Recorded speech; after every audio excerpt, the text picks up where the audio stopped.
Capital Insider, sponsored by United for Oklahoma, tribal nations building unity and economic strength to benefit all Oklahomans. More at unitedforoklahoma.com. Oklahoma thrives together.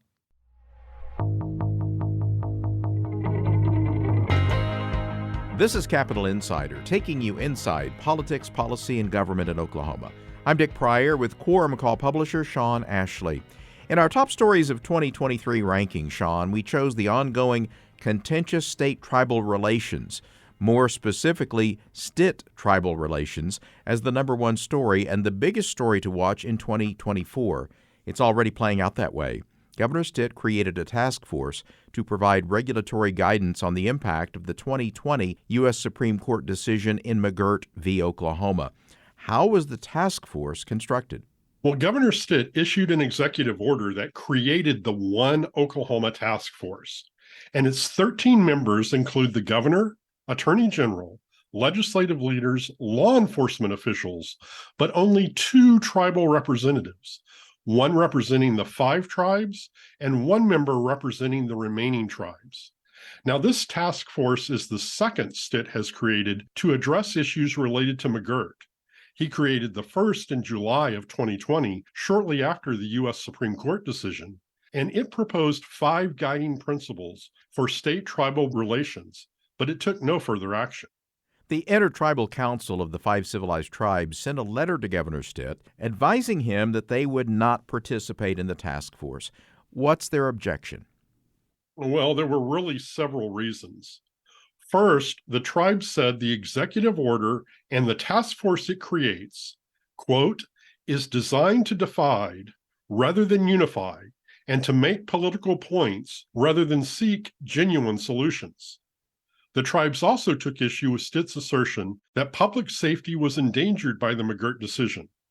The Intertribal Council said, at its core, the McGirt v. Oklahoma decision is a pro-public safety ruling, and they noted that the decision has increased police and prosecutors and empowered tribal courts to enforce the law and deliver justice to victims.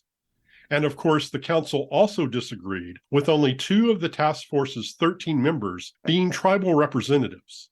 They said the structure of any task force must also reflect respective government-to-government dialogue with each of the 38 unique tribes in Oklahoma.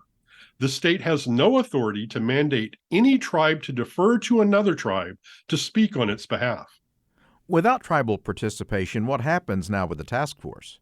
Well, it appears it will still move forward.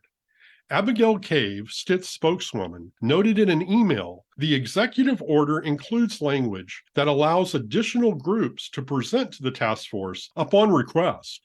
We are hopeful the tribes will reconsider, Cave said, but Governor Stitt will continue to seek input from all parties.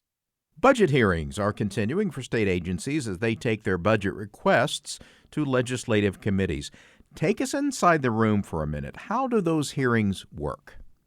The budget request and presentation format were standardized several years ago to ensure that everybody's looking at the same set of numbers. That results in something a lot of us dread, a PowerPoint presentation in which agency heads walk legislators through their budgets, discussing their accomplishments, challenges, and budgetary needs and the justifications for them. One thing agencies were asked this year that is a little different than in years past concerns previous funding requests and whether all that money has been or will be spent. That indicates we might see lawmakers reclaiming some of those unspent funds during this budget cycle and using them for different purposes. Lawmakers, of course, are free to ask questions throughout the presentations, and believe me, they do. Most questions pertain to the budgets, but others address policy issues the agency is involved in or the lawmaker has an interest in. Thank you, Sean.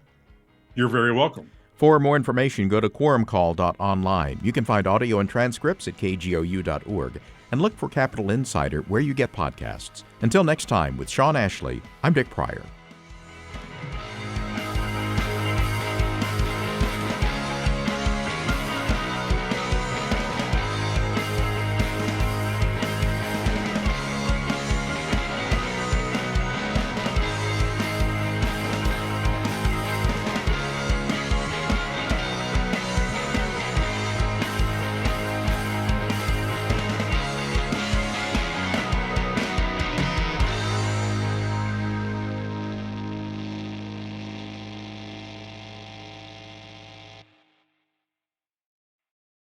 Capital Insider, sponsored by the Oklahoma State Medical Association, keeping Oklahoma physicians informed about advances in medical technologies, treatments, and aftercare.